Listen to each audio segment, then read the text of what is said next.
Brooklyn Independent Television. Now here's a story for people who just can't get enough of the New York subway system. Maybe they visited the city and had the time of their lives taking the A train. Or maybe they commute twice a day, every day, but to them, a MetroCard feels like a special pass to Disney World. In any case, at the Bklyn Navy Yard, one entrepreneur takes all that subway enthusiasm as a very good sign for business.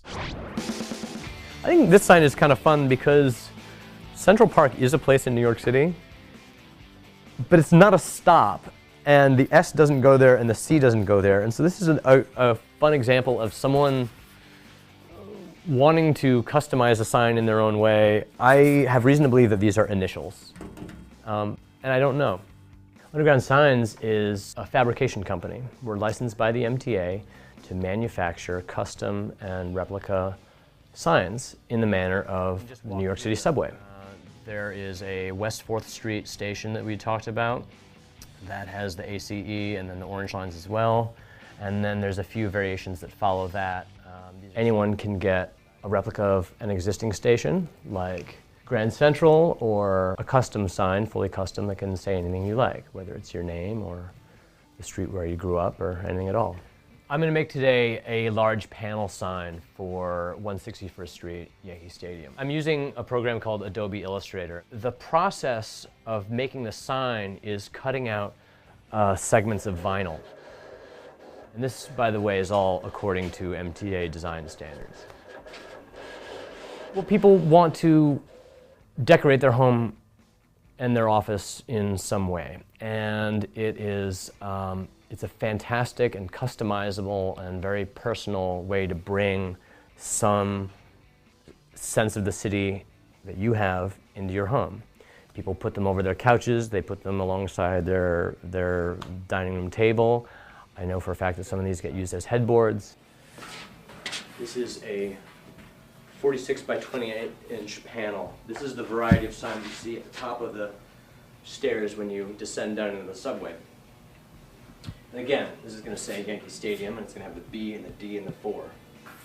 This style of signage is ubiquitous in the city. They are truly beautiful. The MTA chose a long time ago an exceptionally elegant and clear and crisp font in Helvetica.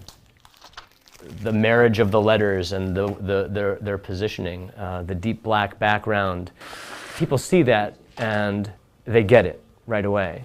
And this always feels like magic.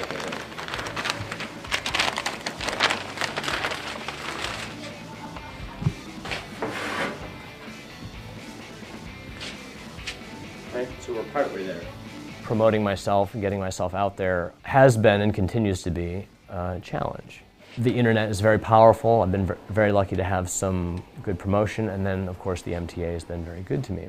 But another great challenge in all of this is production. How do I streamline the process so that I'm making signs that are of the same quality that the MTA does, that I'm abiding by their standards, that I can do these things in a timely manner, and that I can do them efficiently so that they're cost effective.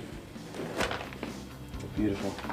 I'm very happy to say that I've been getting busier and busier, and there's that inevitable quieting down that I had in August, but now that we're nearing the holiday season, things are picking up. The 5-foot sign begins at $309, and every time you add a new color, it's an additional $30. The 8-foot sign, made of aluminum, is $399, and again, every time you add a color, 4, 5, 6, that's one color. 7, that's one color. Every time you add a color, it's an additional $30. These are 12-inch squares. These are $99. These aren't even advertised on the subway, but these are sort of emerging by popular demand. And so I make these. These are $250. This presented itself to me as sort of a fun opportunity, but also, frankly, as the result of 2009 having been a very difficult year. I do a lot of work with words and sitting at a computer, and I felt like it had been a long time since I did anything with my hands, and I think that that's ultimately my background, making things that are fun and lively and if you can do that and share it with other people, and furthermore, if you can do that and share it with other people and make a living doing it, then that's a dream. So I'm enjoying that. Everything's in place. Download this program's podcast on iTunes. Keywords Brooklyn Independent Television.